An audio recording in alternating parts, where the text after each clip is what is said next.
Вносится государственный флаг Российской Федерации и штандарт президента Российской Федерации.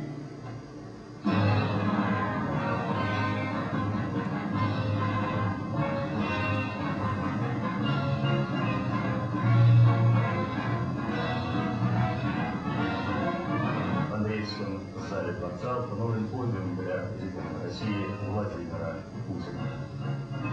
Подачная церемония расписана по минутам, на всю церемонию отведен ровно 1 час.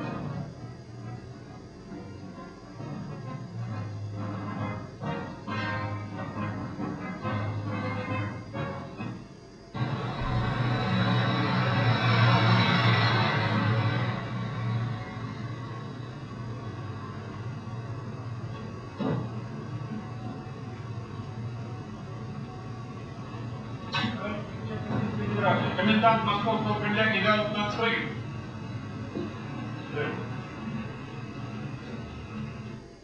Владимир Владимирович Путин.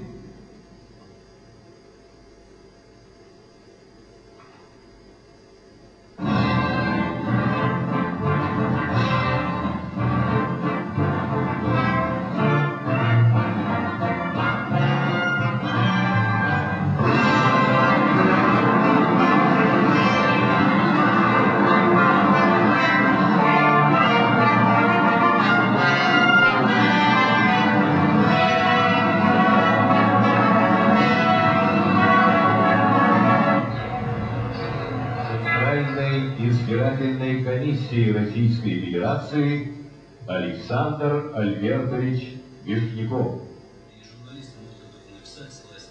I don't want to hide anything, and I'm quite happy for the media to cover this. Здесь прозвучал прямой вопрос, кто убил Аню.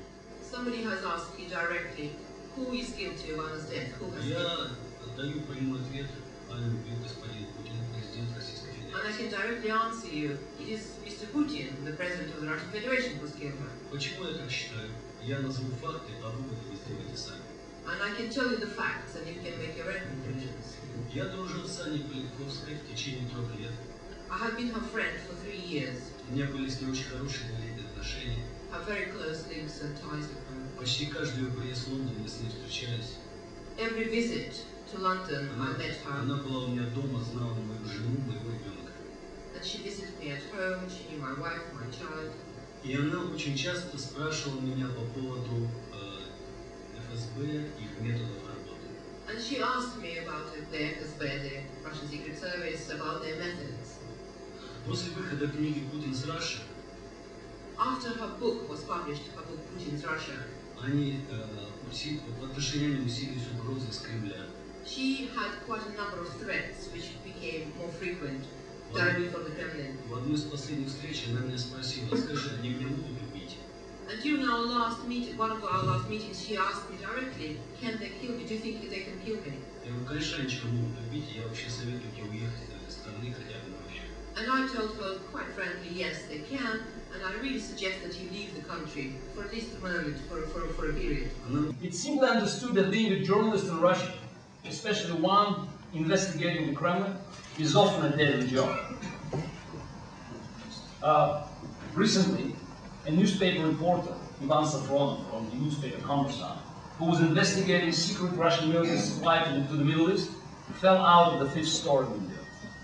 For some reasons, it's always the journalists disliked by the authorities who die in Russia.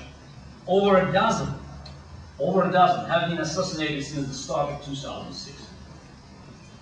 There is a little to be gained from speculating about who exactly ordered the murder of Anna Politkovskaya. The system that encouraged the crime, the logic that made it politically expedient for some of those in power, that's the true face of Mr. Putin's Russia. I do not know the names of the people who killed Anna Politkovskaya and Alexander Litvinenko, but I do know their address. In a country where one man and his gang have total control, where can they be but in the Kremlin? These brutal murders cannot be taken outside the context of the recent events in Russia. The forces in control are facing a crisis. It's a popular myth that Putin has brought Russia stability and prosperity in exchange for our freedom. Outside of the rich centers of Moscow and St. Petersburg, the country is in staggering economic crisis. The so-called vertical of power benefits very few. The system is not just corrupt. The corruption is the system.